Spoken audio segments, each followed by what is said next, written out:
ओम नमो भगवते वासुदेव। ओम नमो भगवते वासुदेवाय।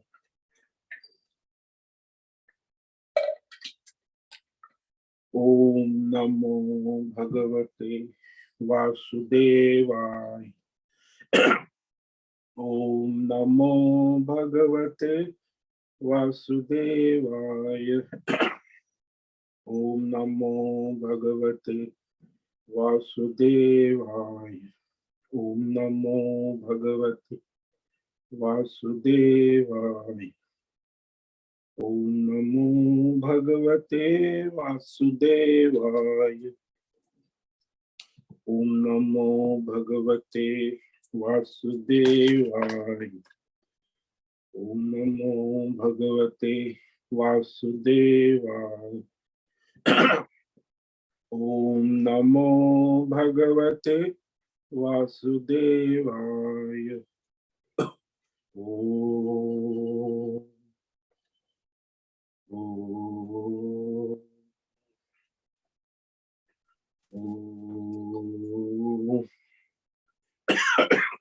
ओम श्री परमात्मने नमो नमः। ओम गणपतये नमो नमः। ओम सरस्वत्यै नमो नमः। ओम गुरुभ्यो नमो नमः। ओम सहनाववतु सहनौ भुनक्तु सह वीर्यं करवावहै तेजस्विनावधीतमस्तु मा विद्विषावहै। ओम शांति शांति शांति। सदाशिव समारंभां शंकराचार्य मध्यमाम् अस्मदाचार्य पर्यन्तां वंदे गुरु परंपरा। वंदे गुरु परंपरा। ओम पार्थाय प्रतिबोधितां भगवतां नारायणेन स्वयं व्यासेन ग्रथितां पुराणं मध्ये महाभारतम् अद्वैतामृतवर्षिणीं भगवतीम् अष्टादशाध्यायिनीम् अम्ब त्वामनुसन्दधामि भगवद्गीते भवद्वेषिणि। गीते भवद्वेषिणि। वसुदेवसुतं देवं कंसचाणूरमर्दनं देवकी परमानन्दं कृष्णं वन्दे जगद्गुरुं। नमस्ते परमं ब्रह्म सच्चिदानन्दरूपाय निर्गुणाय नमस्तुभ्यं ओंकाराय नमो नमः। सर्वे दुर्गाणि तरन्तु सर्वे भद्राणि पश्यन्तु सर्वे सद्बुद्धिमाप्नोतु सर्वे सर्वत्र नंदतु। ओम तत्सत। ओम ओम ओम। आप सभी ऑनलाइन जूम नेटवर्क पर उपस्थित भगवत गीता श्रवण साधकों को आज प्रातः का अभिवादन अभिनंदन अभिवंदन। हरि ओम हरि ओम हरि ओम। हम सबको आज का यह दिव्य दिन तन मन धन जन देश काल विषय वस्तु परिस्थिति अवस्थाएं अध्यात्म भौतिक दैविक क्षेत्र सभी को अपने अपने पूर्व में अनंत जन्मों में किए हुए संचित पाप पुण्य धर्म अधर्म कर्मों के पके हुए फल स्वरूप वर्तमान में आज अपने अपने प्रारब्ध अनुसार परमेश्वरीय योग माया के माध्यम से प्रसाद स्वरूप में प्राप्त हुआ है। अतः आज का यह दिव्य दिन परमार्थ हेतु निष्काम सेवा यज्ञ देव यज्ञ ऋषि यज्ञ पितृ यज्ञ नृ यज्ञ भूत यज्ञ सात्विक दान शारीरिक वाचिक मानसिक तप निष्काम कर्म योग ध्यान योग भक्ति योग ज्ञान योग साधनाएं स्वाध्याय वेद शास्त्रों का अध्ययन अध्यापन उपासना आराधना के लिए समर्पित करे और कराए। अत्यंत दुर्लभ मनुष्य जीवन को परमार्थ हेतु सार्थक करे और कराए। ओम तत्सत। ओम ओम ओम। आज विक्रम संवत 2079 पौष मास कृष्ण पक्ष की सप्तमी तिथि है। ये 7:22 तक, उसके बाद अष्टमी तिथि लग जाती है। आज है हस्त नक्षत्र 6:12 तक, उसके बाद चित्रा नक्षत्र लग जाता है। आज धनु राशि में से सूर्य जो है सायं 8 बजे के बाद मकर राशि में प्रवेश कर रहा है, तो इसे मकर संक्रांति कल मनाई जाएगी। आज है शनिवार और यहाँ ऋषिकेश का हेमंत ऋतु तापमान रात्रि का न्यूनतम 5 डिग्री रहा और दिन का अधिकतम 20 डिग्री रहा। वायु की गति 5-10 किलोमीटर प्रति घंटा चल रही। ईस्वी सन 2023 14 जनवरी शनिवार सैटरडे सुबह के 7 बजने वाले हैं। कलयुग का प्रथम चरण 5247वां वर्ष 7वां वैसत मनवंतर श्वेत वराह कल ब्रह्मा जी का 26वां दिन और 51वां वर्ष अभी अभी चल रहा है। तो ऐसे अनंत कोटि ब्रह्मांडीय परमेश्वरी युग ऐश्वर्य माया के अंतर्गत ये पृथ्वी लोक में जम्बू द्वीप समुद्र के ऊपर वैदिक राष्ट्र भारत में उत्तर हिमालय प्रांत उत्तराखंड राज्य में टिहरी जिले में हिमालयन हरी भरी शिवालिक पर्वतमाला के अंतर्गत मणिकूट पर्वत नील के ऊपर नीलकंठ महादेव के सामने ऋषिकेश नगरी मुनि की रेती में शीशम जाड़ी 14 बीघा उदुतबाड़ा आश्रम के सी ब्लॉक के 5 नंबर कमरे से गंगा किनारे से हम स्वामी उत्तमानंद सरस्वती भगवत गीता के आचार्य शिष्य स्वामी चिन्मयानंद सरस्वती महाराज चिन्मय मिशन वाले गंगा किनारे से तो यह कैवल्याद्वैत वेद व्यास भगवत पाद शंकराचार्य की श्रृंगेरी संन्यास परंपरा से दीक्षित सनातन वैदिक भारतीय हिंदू धर्म अनुसार संपूर्ण भगवत गीता ज्ञान यज्ञ ऑनलाइन जूम चैतन्य जीवन नेटवर्क पर लाइव प्रसारण के अंतर्गत भगवत गीता व्याख्यान माला में आज अध्याय 18 के श्लोक नंबर 14 पर संस्कृत एवं हिंदी में व्याख्यान करेंगे। दिव्य पवित्र सरल व्यावहारिक सटीक पूर्ण वर्ण अक्षर पद वाक्य पंक्ति श्लोक अध्यायों की संगति संधि अन्वय शब्दार्थ वाक्यार्थ भावार्थ रहस्यार्थ के यथार्थ तात्पर्य सहित वैदिक शास्त्र वेद व्यास साहित्य शंकर भाष्य एवं परंपरागत अष्ट सन्यासी आचार्यों की टीका टिप्पणी सहित आज का यह दिव्य व्याख्यान करेंगे। कृपया आप सभी श्रद्धा भक्ति ध्यान से परिपूर्ण होकर के यह दिव्य श्रवण साधना करें, कुछ ग्रहण करें, धारण करें, निरंतरता लाए, अपनी अपनी आध्यात्मिक भौतिक दैवी अशांति द्वंद्व मोह विक्षेप अशास्त्रीय अधार्मिक भ्रम भ्रांतियों से रहित होकर के शरीर इंद्रिय प्राण मन वचन कर्म से एक रूप एकाग्र होकर के शुद्ध सात्विक सूक्ष्म वेद शास्त्र अनुसार भगवत विवेक बुद्धि करें। पुनः पुनः इन श्रवण साधना का श्रवण मनन चिंतन स्वाध्याय अभ्यास चर्चा विचारणा लेखन मनन करे और कराए और प्रचार प्रसार करे, लिंक भेजे, ग्रुप में शेयर करे और अपना और सबका प्रारब्ध अनुसार परम कल्याण करे और कराए। ओम तत्सत। ओम ओम ओम। तो कल हमने अध्याय 18 मोक्ष संन्यास योग श्लोक नंबर 14 पर व्याख्यान किया था, जिसमें भगवान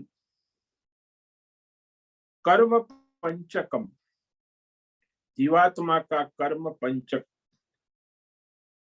तो सभी जीवात्मा संसार में इस पांच के संयोग से अपने अपने कर्म करते हैं, कर्म होते हैं। तो यहाँ कर्म का रहस्य भगवान कह रहे हैं, और वह संसार में दुर्लभ है जानना और समझना।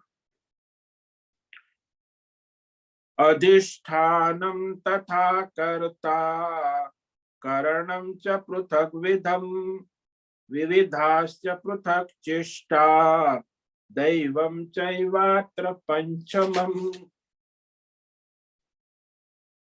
अधिष्ठानम अत्र, तो इस कर्मों के पंचकम के विषय में, कर्मों की सिद्धि में, कोई भी मनुष्य कर्म करता है तो उसकी कर्म की सिद्धि में जागृत अवस्था स्वप्न अवस्था में यह आधार अधिष्ठानम, स्थूल और सूक्ष्म शरीर जो है वो आधार है, अधिष्ठान है, जिसके आश्रय से सभी कर्म होते हैं।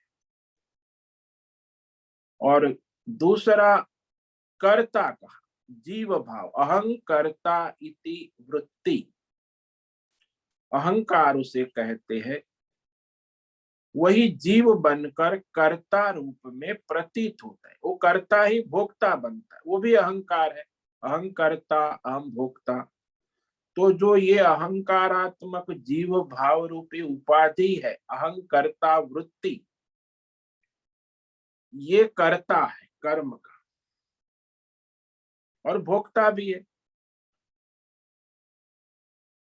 और पृथक विधम चेष्करणम, और जो करण है प्रकृति माया के 27 तत्व, पंच महाभूत, पांच ज्ञानेन्द्रिय, पांच कर्मेंद्रिय, पंच प्राण, मन बुद्धि चित्त अहंकार, तो इसको करण कहा है।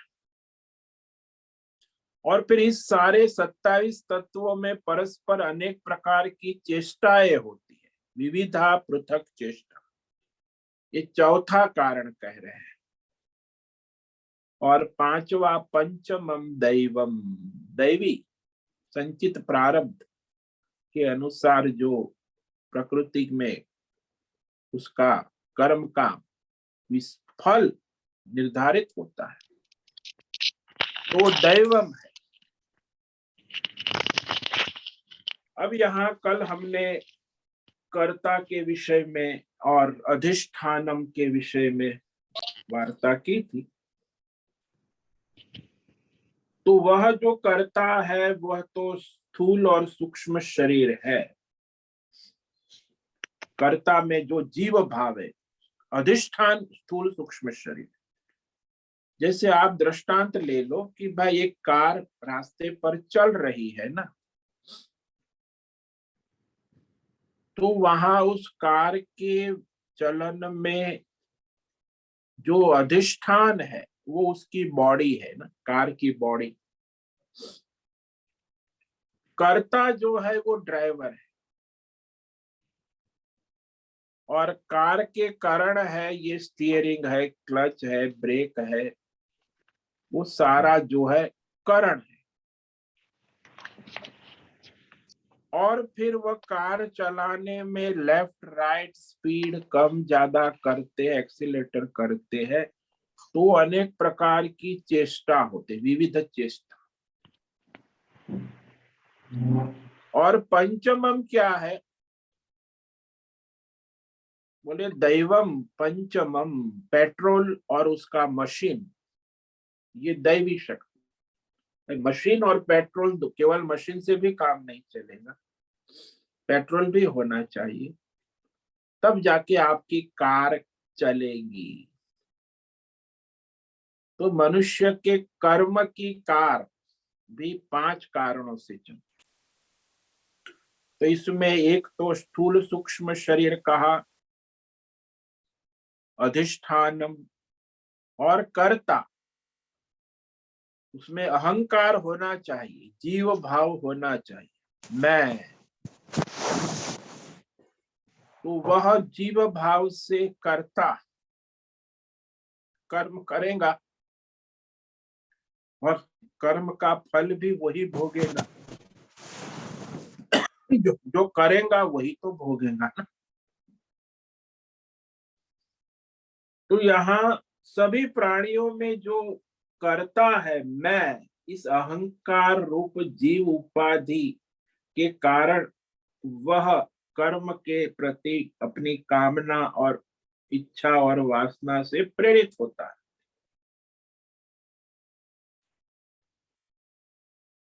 तो वह सभी मनुष्य में जो ये जीव की अहंकारात्मिका वृत्ति है ना, अहंकर्ता वृत्ति आवश्यक, अन्यथा कर्म नहीं होगा। इसलिए अहंकर्ता जो है, अहंकारात्मक वृत्ति के माध्यम से जब वो जीव है वह कर्म करने के योग्य बनता है। कर्ता के बाद कहा पृथक विधम करणम। ये तो करण में तो भाई पंच महाभूत है, पांच ज्ञानेन्द्रिय है, पांच कर्मेंद्रिय है, पंच प्राण है, मन बुद्धि चित्त अहंकार है, और ये सत्व गुण रजोगुण तमोगुण, ये सारी प्रकृति माया से मनुष्य के पास भिन्न भिन्न प्रकार के माया प्रकृति के कारण है, साधन जिसको कहते हैं। जैसे शब्द स्पर्श रूप रस गंध, ये पांच ज्ञानेंद्रियों के द्वारा चेष्टा होती है। चलना उठना बैठना मल त्याग करना मूत्र विसर्जन करना बोलना, ये सब कर्मेंद्रिय की चेष्टा है। फिर सूक्ष्म रूप से जो वाणी है, वृत्ति है मन की, सुख दुखात्मक वृत्ति, ये भी चेष्टा है। तो ये सारे आंख नाक कान जिह्वा और ये पांच ज्ञानेन्द्रिय, पांच कर्मेंद्रिय, मन बुद्धि चित्त अहंकार, तो कर्मेंद्रिय को बहिकरण कहा है, ज्ञानेन्द्रिय को बहिकरण, और मन बुद्धि चित्त अहंकार को अंतकरण कहते शास्त्रों में।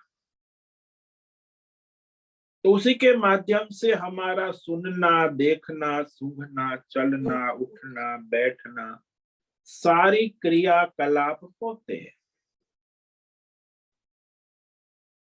और दूसरा कोई अपनी आंख से देख रहा है तो मैं ये नहीं कह सकता कि मैं देख रहा हूं, वो देख रहा है तो उसकी आंख से, मैं देख रहा हूं तो मेरी आंख। पांचों इंद्रिया, पांच कर्मेंद्रिया और ये अंतकरण किसी भी कर्म करने में आवश्यक। जैसे आप कर्म करते हो सुनने का भी, गीता पाठ, तो श्रवण में आपके पास श्रवण इंद्रिय है, चक्षु इंद्रिय है, मोबाइल में देखते हो, और ये श्रवण का कार्य गीता ज्ञान यज्ञ आप श्रवण कर रहे हो। तो उतने से तो काम नहीं बनेगा, आपके पास मोबाइल भी है, आप करण है, वो भी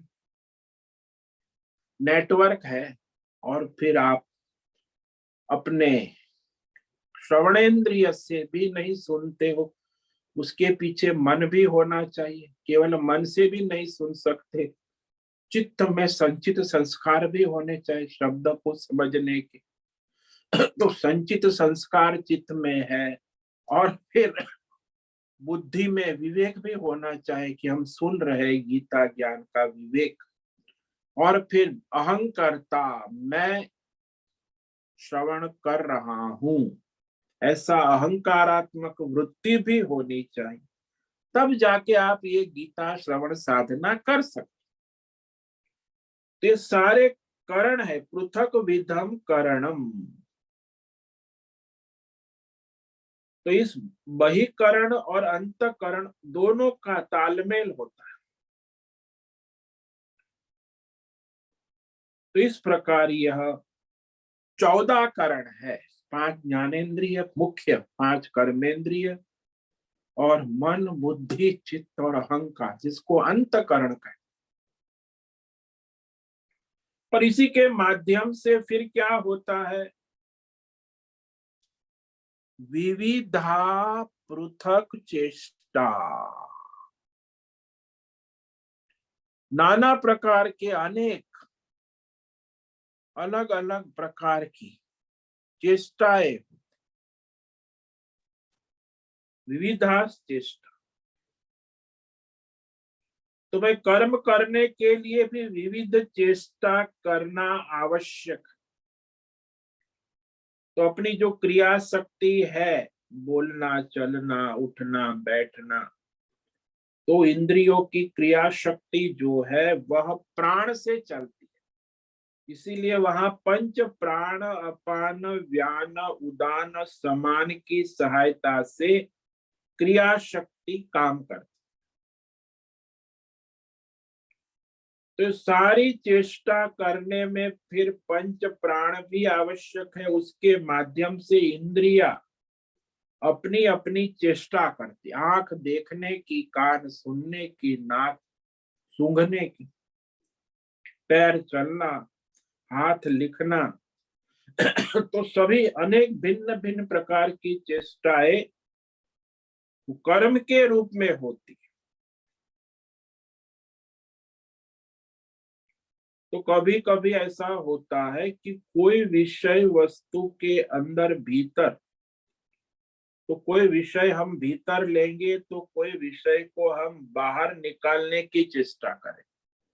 जैसे हाथ से आपने कुछ पकड़ा थैला, तो पकड़ने की चेष्टा, प्रवृत्ति, और फिर उसे छोड़ दिया, छोड़ के चल दिए, तो थैला छोड़ने की। तो ये चेष्टा भी दो प्रकार के, पकड़ना और छोड़ना, प्रवृत्ति और निवृत्ति। निवृत्ति भी चेष्टा है, प्रवृत्ति भी चेष्टा है। तो इस तरह आप कहीं भी कोई भी कर्म करो, उसमें ये प्रवृत्ति निवृत्ति विभिन्न प्रकार की चेष्टाएं। कोई भी विषय को लेना तो भीतर पकड़ते हैं और छोड़ते। शरीर में भी अनेक प्रकार की चेष्टाएं होती है। आपका शरीर, इंद्रिय, प्राण, मन, तो अलग अलग चेष्टाएं जो है स्थूल सूक्ष्म पंच प्राण के स्तर पर, वाणी के स्तर पर, इंद्रियों के स्तर पर, मन के स्तर पर जो वृत्ति है वो भी चेष्टा है, सूक्ष्म चेष्टा है, वृत्ति। और प्रवृत्ति जो है दिखती है, वृत्ति है वो नहीं दिखती, सूक्ष्म है। लेकिन ये प्राणों के द्वारा सभी चेष्टाएं होती। जब तक आपके अंदर प्राण चल रहे हैं तो प्राण के द्वारा सारी चेष्टाएं होती है, इंद्रियों की, मन की। तो विभिन्न विभिन्न प्रकार की चेष्टा, कर्म कहो, क्रिया कहो। जैसे एक दृष्टांत ले लो कि हम लिखना प्रारंभ करते हैं तो क्या करते हैं, पहले अंगुली अंगूठे को चौड़ा करते, फिर चौड़ा करने के बाद दोनों अंगुली और अंगूठी के बीच में कलम को पकड़ते। पकड़ने के बाद उन्हें पकड़ने से तो काम नहीं चलेगा, लिखने के लिए फिर उस कलम को हम ऊपर नीचे करके गोल दाएं बाएं घुमाते हुए वर्णमाला लिखते। तो ये लेखन क्रिया जो है चेष्टा, उसे चेष्टा कहते, जिसमें कर्मेंद्रिय भी है, ज्ञानेंद्रिय भी है, मन भी है, बुद्धि भी है, संचित संस्कार भी है, अहंकार भी है, और आप चेष्टा करके कर्म करते हैं। तो कर्म में सारा, कोई भी वाक्य आपने लिखा तो उसमें ये सभी करण काम करते हैं। इसीलिए भगवान ने कहा कि ये जो है भिन्न भिन्न चेष्टाएं, विविधा पृथक चेष्टा, प्रवृत्ति और निवृत्ति दोनों चेष्टा है। अब लिखना बंद करना तो भी उसे पेन को, कलम को छोड़ के आप हाथ से फिर निवृत्त हो जाते लेखन क्रिया से, वो भी चेष्टा है। प्रवृत्ति में भी चेष्टा है, लेखन के लिए प्रवृत्त हो गए, लेखन से निवृत्त हो गए। तो ये 4 कारण बताए अनेक प्रकार के। इसमें जो कारण कर्म के कारण, फिर भी इतने 4 हो तो भी कर्म नहीं होगा ठीक से। तो कर्म के 4 मूल कारण है, उसके साथ एक महत्व का जो है पंचमम दैवम, ये बड़ा रहस्यमय है, क्योंकि वो दिखता नहीं है। जैसे कार चलती है तो कार दिखती है, ड्राइवर दिखता है, लेकिन वो कार के अंदर पेट्रोल और मशीन जो है ना, वो मैकेनिक जो इंजीनियर है वो जानता है कि कैसे चलता है, बाकी वो दैव है। ऐसे ही हमारे अंदर जो हमारा संचित कर्म है, प्रारब्ध है, और उसको चलाने वाले जो देवता है, दैवी शक्तियां, अत्र पंचमम दैवम चैव, 5वां कारण दैव है। ये बड़ा रहस्यमय है, इसे समझना जरूरी है, खाली बोलने से तो नहीं होता। परमेश्वर ने जब सारी सृष्टि का निर्माण किया तो उसमें माया प्रकृति के माध्यम से सृष्टि का संचालन परमात्मा करते हैं। तो परमात्मा ने जब माया प्रकृति का निर्माण किया, सृष्टि का संचालन करना है, तो संचालन करने के बाद वो नहीं सोचते कि क्या करना है। जैसे मनुष्य है, पहले कर लेता है, बाद में सोचता है ऐसा नहीं, ऐसा किया होता अच्छा होता, ऐसा नहीं वैसा किया, वो करने के बाद। तो भगवान तो सोचने के बाद करते हैं ना, वो करने के बाद फिर सोचने की आवश्यकता नहीं। अब यहाँ हमारी प्रत्येक कर्म, प्रवृत्ति, प्रत्येक वृत्ति, विचार उत्पन्न होने के साथ, जैसे उत्पन्न होते रहते हैं प्रति क्षण, जब हम जग जाते, जागृत अवस्था में, स्वप्न, तो जो प्रवृत्ति उत्पन्न होती है, वृत्ति उत्पन्न होती है, उस समय हमारे संचित पुण्य पाप धर्म अधर्म का फल सामने होता है वर्तमान में, जिसको हम प्रारब्ध कहते हैं। बिना संचित के प्रारब्ध नहीं हो सकता। अब वो वर्तमान में प्रारब्ध फल देने के लिए तत्पर हो गया है, तो वहां सभी देवता एक काम करते। हमारे जो देवता है, 11 रुद्र, 12 आदित्य, 8 वसु, इंद्र, प्रजापति, 33 देवता माने गए, वो भी दैवी शक्तियां काम करती है। सभी जीवों के उसके कर्म के अनुसार, संचित के अनुसार, प्रारब्ध के अनुसार कर्म करने के लिए प्रेरित करते। तो यहाँ हम देखते हैं कि हम आंखों के माध्यम से, सभी मनुष्य अपनी आंखों से देखता है, लेकिन आंखों में देखने की शक्ति आंखों में नहीं है। तो आंख कैसे देखती है? बोले आदित्य देव, सूर्य देव की कृपा से आंख देखती। अब जिस समय हमारा पुण्य का उदय हुआ, संचित कर्म, तो हम देखना चाहते हैं, तो उस विषय को ठीक से देख पाएंगे। अगर उस समय हमारा पाप कर्म संचित, तो हम लाख चेष्टा करने पर भी उस विषय को ठीक से नहीं देख पाए। जैसे कई लोग देखने जाते हैं, लेकिन जंगल में शेर, हाथी, भालू, सफारी, लेकिन यदि उसका पुण्य है तो उसे बाघ दिख जाता है, नहीं तो लाख कोशिश करने पर भी नहीं देख पाएगा, क्योंकि पाप कर्म और पुण्य का उदय हो तो दिख जाता है, पाप का उदय हो तो लाख चेष्टा करने पर भी नहीं देख पाओगे। तो जो मनुष्य अपने पुण्य पाप धर्म अधर्म संचित उसके परिणाम स्वरूप वर्तमान में प्रारब्ध फल के लिए प्रवृत्त होता है और उसमें सभी देवता सहयोगी होते हैं। तो सभी भिन्न भिन्न प्रकार की प्रकृति उपाधि नाम रूप, तो व्यष्टि समष्टि देवता जो है वह उपस्थित है, उसको दैव कहते, जो सभी जीवों को उसके संचित और प्रारब्ध के अनुसार प्रेरित करते,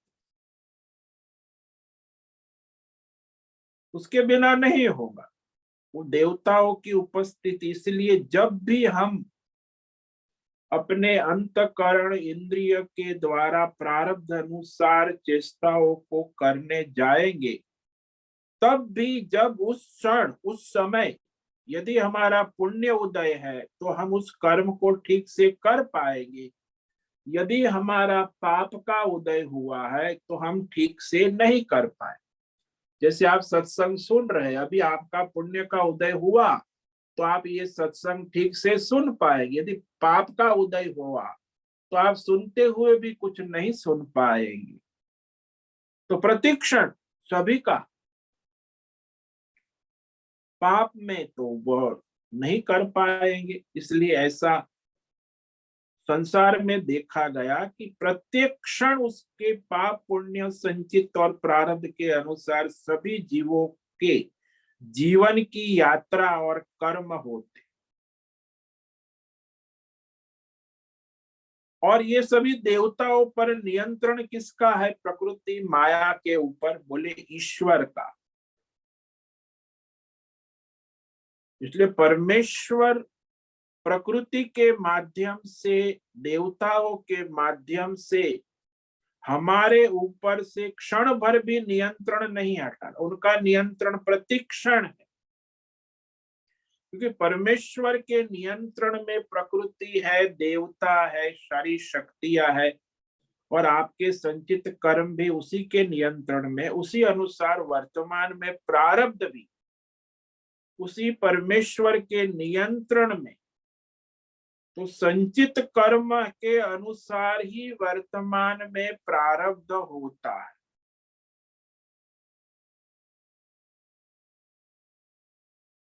तो कई बार ऐसा होता है ना कि हम ये समझ नहीं पाते कि ऐसा क्यों हो रहा है।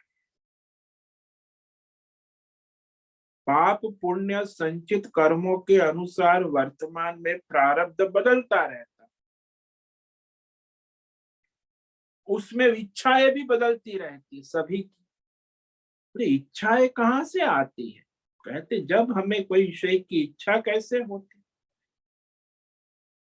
तो वह इच्छाओं में पूर्व में संचित कर्म है, उसकी स्मृति है, पूर्व स्मृति संचित संस्कार। जैसे आप रास्ते में जा रहे हैं और हलवाई की दुकान आ गई, तो एक हफ्ते पहले उस हलवाई की दुकान में आपने रसगुल्ला खाया था और बड़ा मजा आया था। तो आज भी वो हलवाई की दुकान आ गई, वहां रसगुल्ले देखे, तो फिर वो पूर्व स्मृति, एक हफ्ते पहले जो रसगुल्ले खाए थे, जो मजा आया था, उसी की प्रेरणा से वर्तमान में आज निर्णय लेते कि, और अपने मित्र को, अरे चल रमेश, मैंने रसगुल्ले बढ़िया बनाता है, मैंने एक हफ्ते पहले खाए थे, आज भी चलो मजा लेते सुख।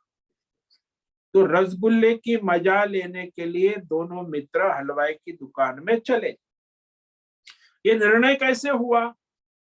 बोले हफ्ते पहले जो खाया था, तब जो मजा आया था, वो सुख का कारण रसगुल्ला, और आज वह रसगुल्ले खाने की इच्छा रूप में परिणित हो गए, और इच्छा करने के बाद फिर स्वतंत्र होकर खाने की इच्छा कर रहा हूं, ये बात भी ठीक है। परंतु इस इच्छा तब तक कर सकते हो जब उसमें पूर्व में संचित संस्कार, वह रसगुल्ला खाया था उसकी स्मृति हो। यदि स्मृति ना हो तो नहीं होगा। तो संचित संस्कार है, लेकिन यदि विस्मृति हो जाए तो भी नहीं खा स्मरण। तो वहां भगवान कहते हैं कि मैं ही पूर्व के संचित संस्कारों की स्मृति दिलाता। शास्त्रीय भाषा में कहे कि संचित संस्कारों को उत्पन्न करता, उसकी स्मृति। अनंत जन्मों के संचित संस्कार है ना, तो वर्तमान में वो कामना इच्छा के रूप में उत्पन्न हो जाते। तो भगवान की अलौकिक माया शक्ति के माध्यम से सभी स्मृति, ज्ञान और विस्मृति होती है। भाई आप भूल गए, कई बार ऐसा होता है ना, किसी बात को याद करने के लिए बड़ा सिर खुजलाते, लेकिन याद नहीं आता। फिर शाम को याद आ जाती, अरे अभी याद आ रही, उसका नाम तो मुझे याद था लेकिन अभी याद आ गया। तो सोचते हो यदि उस समय याद आ जाता तो उस व्यक्ति को नाम से पुकार कर उससे बात करता, ठीक उत्तर देता, लेकिन शाम को याद आने पर उसका क्या मतलब रहा। तो उस समय पाप का उदय हुआ था, आप चाहे सिर खुजलाते रहो, उसका नाम याद नहीं आया, लेकिन शाम को फिर पुण्य का उदय हुआ तो उसका नाम याद आ गया, संचित प्रारब्ध।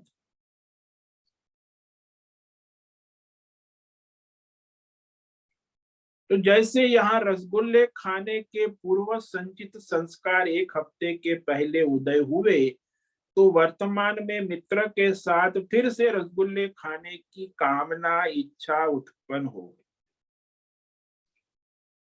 तो ये पूर्व के जो अनंत जन्मों के संचित संस्कार वर्तमान में प्रारब्ध रूप में उत्पन्न कौन करता है? प्रकृति के द्वारा, परमात्मा के द्वारा ही होता। क्योंकि संचित में होने के बाद ही वर्तमान में प्रारब्ध अनुसार चेष्टा, कर्म, प्रवृत्ति, निवृत्ति मनुष्य करेगा।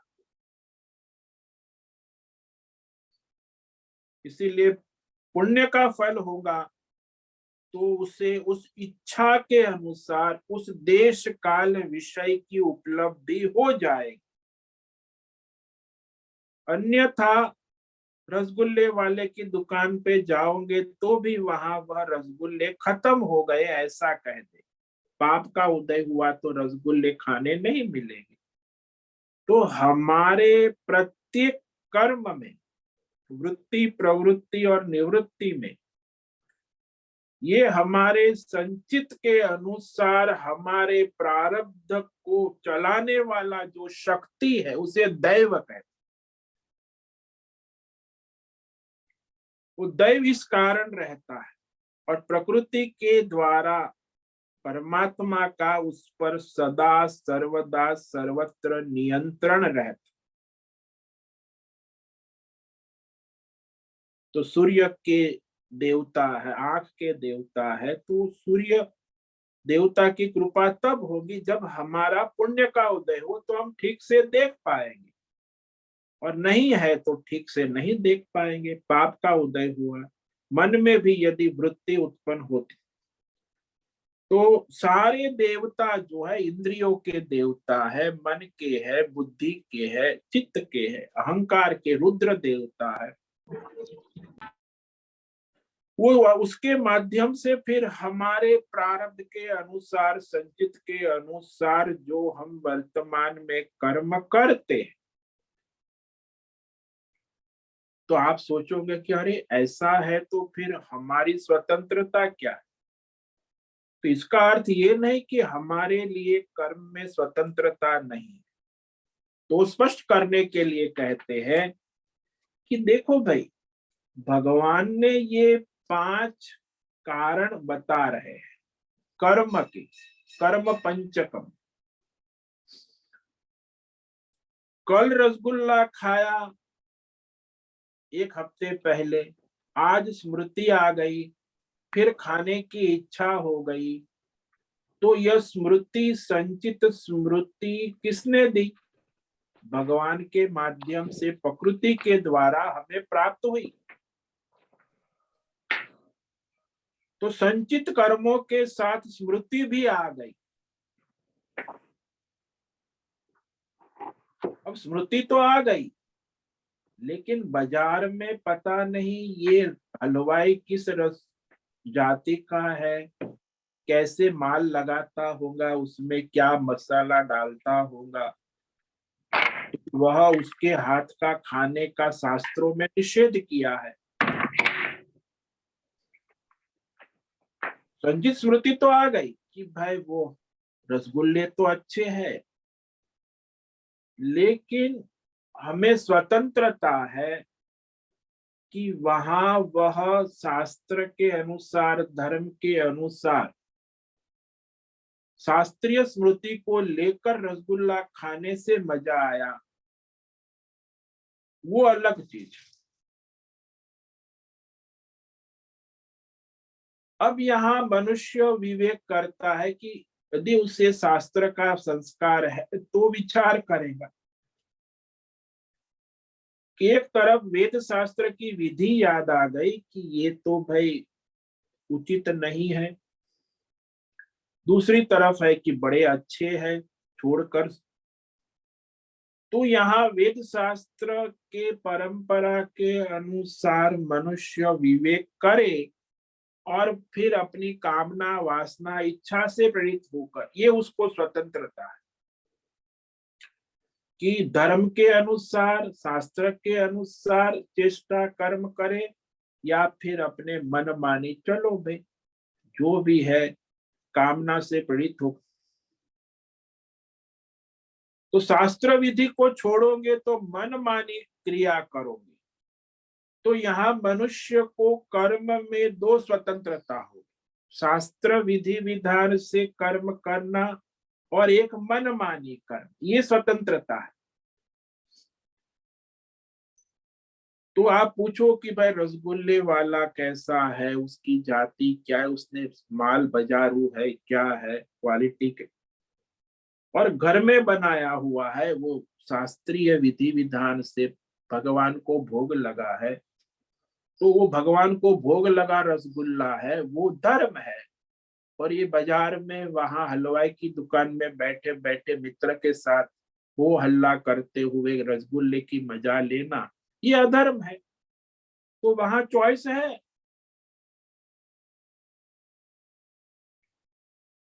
तो इस तरह मनुष्य को प्रारब्ध तो होता है, अब उसे वहां प्रारब्ध के अनुसार धर्म करना है कि अधर्म करना है, इसकी स्वतंत्रता है। तो हमेशा संघर्ष रहता है कि वेद शास्त्र विधि विधान और मनमानी के बीच में संघर्ष प्रति क्षण रहता है। कभी कभी तो संघर्ष इतना अधिक हो जाता है कि हम जानते हुए भी वेद शास्त्र को छोड़कर मनमानी पर उतर आते।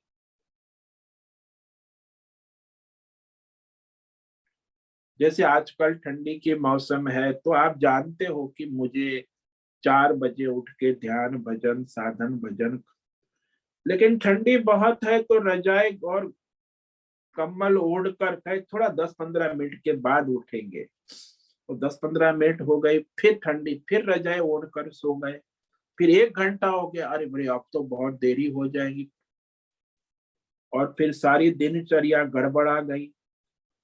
तो यहाँ शास्त्र विधि की प्रधानता के बजाय अपनी मनमानी को प्रधानता दे दी। आपको उठना था 4 बजे, आप उठ गए 5 बजे, तो आपका सारा टाइम टेबल सुबह का गड़बड़ा गया। जो करना था वो नहीं करोगे, जो नहीं करना था वो करोगे, पर गड़बड़ाहट में करोगे या जल्दी जल्दी करोगे, तो सारी कर्म की प्रक्रिया जो है ना, गड़बड़ा गई। तो शास्त्र विधि विधान धर्म को छोड़ोगे, अपनी मनोकामना पूरी करोगे, तो कामना मनोकामना मनमानी को छोड़ोगे तो शास्त्र विधि पूरा करोगे। तो इस तरह धर्म अधर्म का जो संघर्ष है वहां स्वतंत्रता है, प्रारब्ध के अनुसार धर्म करना है कि अधर्म। तो इस प्रकार ये जो यहाँ कर्ता की स्वतंत्रता का मौका यहाँ भगवान देते हैं, और उसी प्रकार मनुष्य अपनी स्वतंत्रता का उपयोग, सदुपयोग, दुरुपयोग कर सकता है। तो इस प्रकार ये जो है आज हमने 5, इसमें दैवम जो है इस पर विचार किया विशेष रूप से।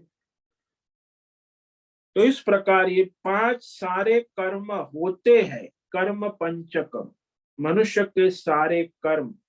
अब वो कैसे होते, बोले शरीर वाणी और मन से होते। ये भी है ना, शरीर वाणी और मन। पंचकम कहने के बाद अब वो भगवान स्पष्ट करते हैं आगे श्लोक नंबर 15, इसे पढ़ते हैं, इस पर व्याख्यान कल करेंगे। शरीर वांग मनोभिर्यत् कर्म प्रारभते नरः न्यायं वा विपरीतं वा पंचैतस्य हेतवः।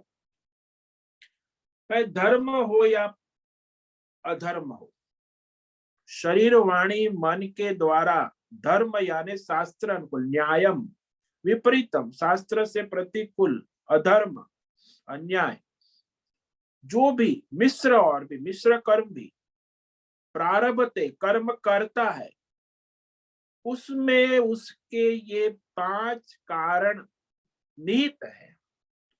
तस्य पंचहेतः, पांचों तो रहेंगे, वो धर्म करेगा अधर्म करेगा, तो उसी अभी हमने कहा उस अनुसार तो वो विपरीत और धर्म से अनुकूल कर्म करता रहता है, वहां उसकी स्वतंत्रता है।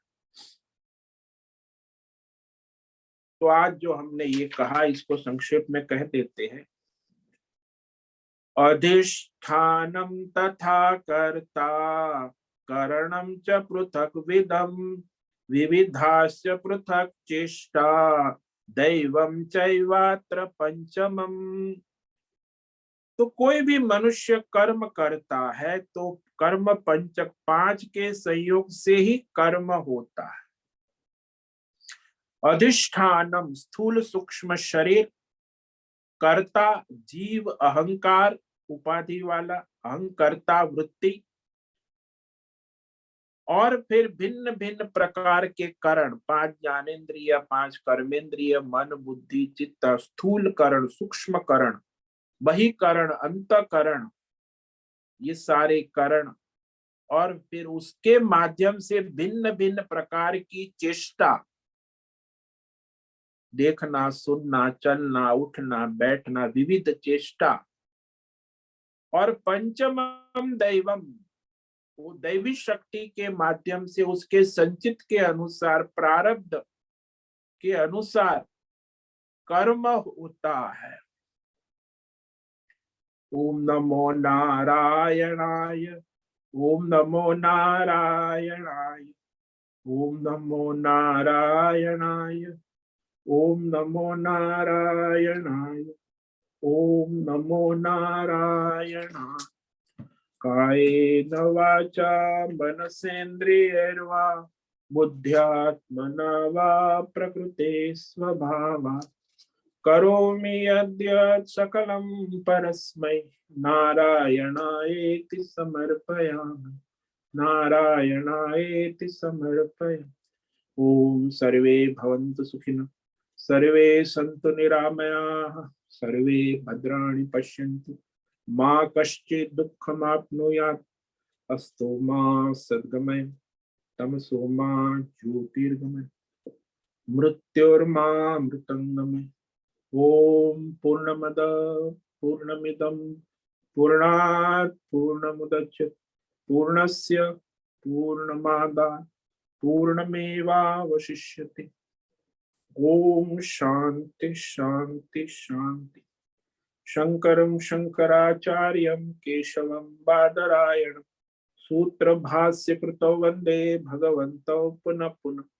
ईश्वरो गुरुरात्मेति मूर्ति भेद विभागिने व्योमवद्व्याप्तदेहाय दक्षिणामूर्तये नमो नमः। ओम गुरुभ्यो नमो नमः। ओम तत्सत् ब्रह्मार्पणमस्तु। ओम ओम ओम।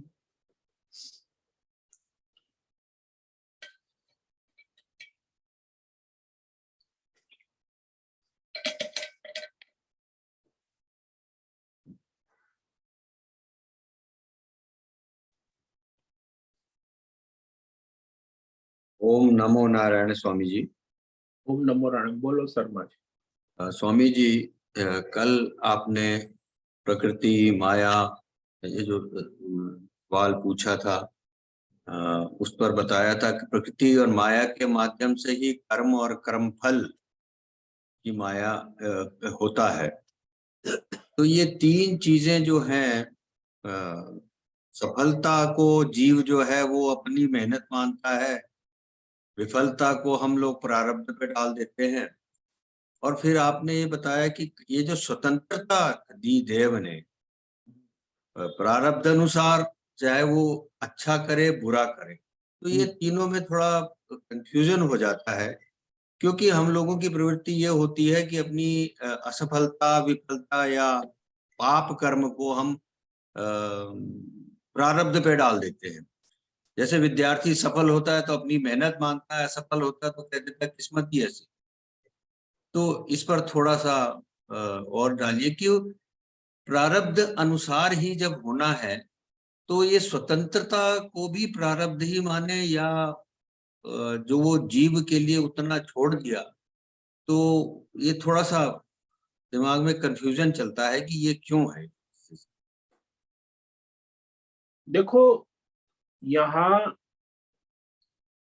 मनुष्य को स्वतंत्रता है प्रारब्ध के अनुसार वर्तमान में वो अपना स्वधर्म कर्तव्य शास्त्र वेद के अनुसार करे या मनमानी करे।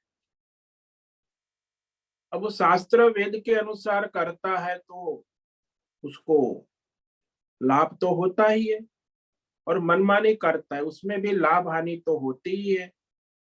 तो वहां ये जो है शास्त्र वेद और ईश्वर को समर्पित भाव से करने से उसके मन में ये अहंकार उत्पन्न नहीं होता कि मैंने किया, मैंने भोगा, मैं करता हूं, मैं भोग।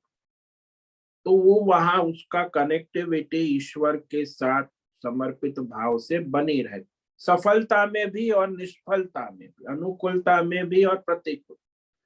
लेकिन जब वो इस प्रकार विवेक करता है कि ये जो मेरी कर्मों का सारा जो है आधार, मैं अकेला नहीं हूं, इसमें बहुत कुछ अध्यात्म दैवी भौतिक शक्तियां काम करती।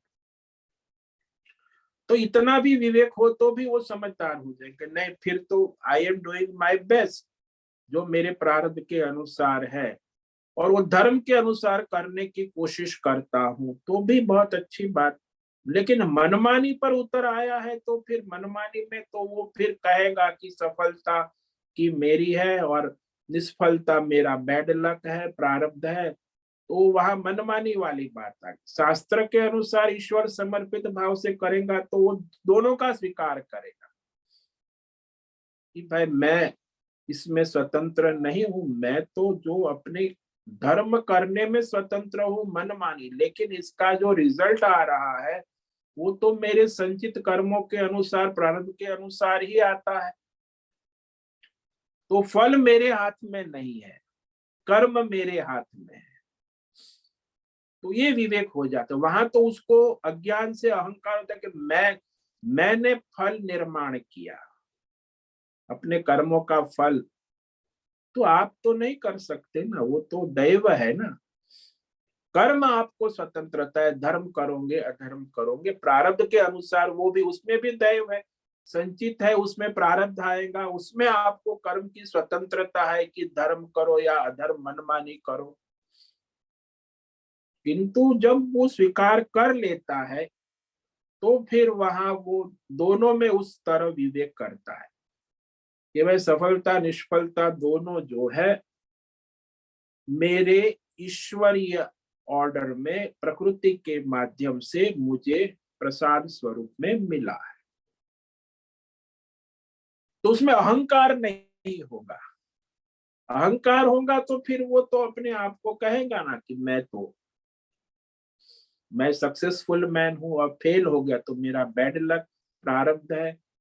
तो वो मनमानी सोच है ना।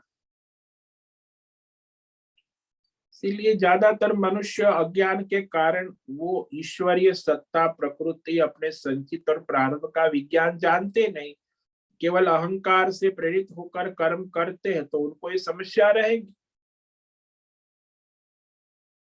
मैं कर्ता केवल नहीं हूं ना, यहाँ तो सारी जो पंचकम है, कर्म में 5 तत्व काम कर रहे हैं, उसके संयोग से कर्म होता है, तो कर्म का विज्ञान है।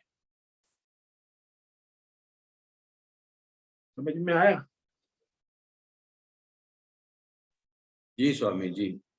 वो कर्म के समय जो है धर्म अधर्म की चॉइस, धर्म अधर्म हाँ का निर्णय या धर्म अधर्म में से किसको चुनना है, हाँ वो जीव की स्वतंत्रता दी है कि इस वक्त आप क्या करें, उस धर्म के हाँ अनुसार जी, धर्म। हाँ, वो हमें हमेशा प्रत्येक क्षण स्वतंत्रता है। ओम नमो नारायण। ओम नमो नारायण। तो कल सूर्य का मकर राशि में प्रवेश करना, इसे मकर संक्रांति कहते हैं। इसी दिन सूर्य उत्तरायण हो जाता है। शास्त्रों में उत्तरायण की अवधि देवताओं का दिन माना गया, दक्षिणायन देवताओं की रात्रि कही। तो मकर संक्रांति एक प्रकार से देवताओं की गुड मॉर्निंग है, सुबह उठना।